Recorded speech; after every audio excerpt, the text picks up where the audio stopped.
সহ্য করে রোজ রোজ? মুঠো খালি খাবে আর ঘুমাবে আর 20 দিন ধরে গা ধুবে না। দাঁড়াও তোমার বাপকে যা বলছি। আব্বা আব্বা, কি হইলো বৌমা? তোমার মোটা দাম 20 দিন ধরে গা ধুচ্ছে না, তুমি কি করবে করো। দাঁড়াও বৌমা, আমি মুটুকে সাইজ করছি।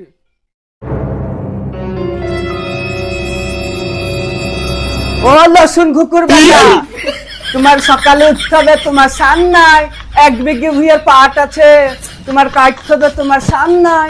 তুমি বি করবা বলে মাথা খারাপ করে দিলা। আব্বা আমি বি করবো, আব্বা আমি বি করবো। এই মুটু কইটু দিলাম, তোর গা ধুতে হবে, তোমার সান নাই। তুই কাজ করিস নে মারলাম, তুই সকালবেলায় গা ধুতে হবে, সান নাই রে ফাদা কুকুর বাটা মুটু। আব্বা সকাল সকাল বেশি জ্বালাইস নে, বগলের তলে ফেলে কুক করে গলি দেব। হটি যা।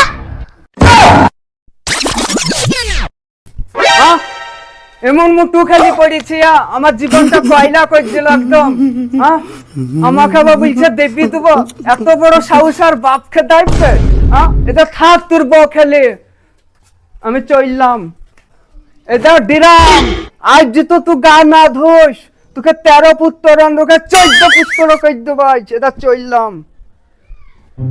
খালি আমি ভারী সমস্যায় পড়েছি। কি হলো আব্বা? আর বললো না বৌমা, ওই কইটুকে বুঝলি আর বুঝাইতে পারলাম না। তুমি যা পারো করো গা, আমি দেখো বাড়ি থেকে চললাম। আব্বা তো বাড়ি থেকে চলে গেল, এবার দেখি যা করার আমাকেই করতে হবে।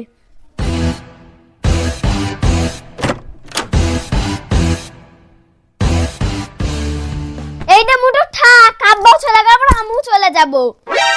একটু তুমি যাও না, তুমি এলো বসো, আমি এক্ষুনি গাটা ধুয়ে আসছি। তুমি এলো একটু বসো, আমি গাটা ধুয়ে আসছি। আব্বা আব্বা, ও তো টাঙ্গে এসছে।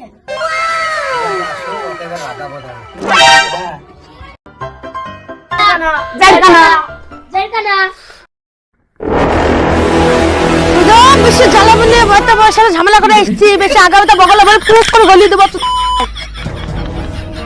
দেখি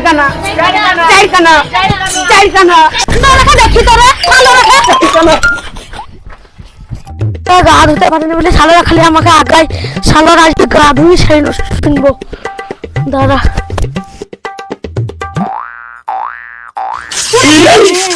কি ঠান্ডা রে।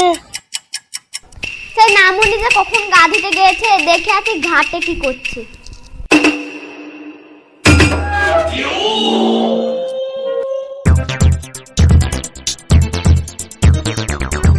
দেখেছিস দিনের এখনো গা ধোয়নি, তোর কিছু বলি রে? এখনো গা ধোয়নি, বসে আছে।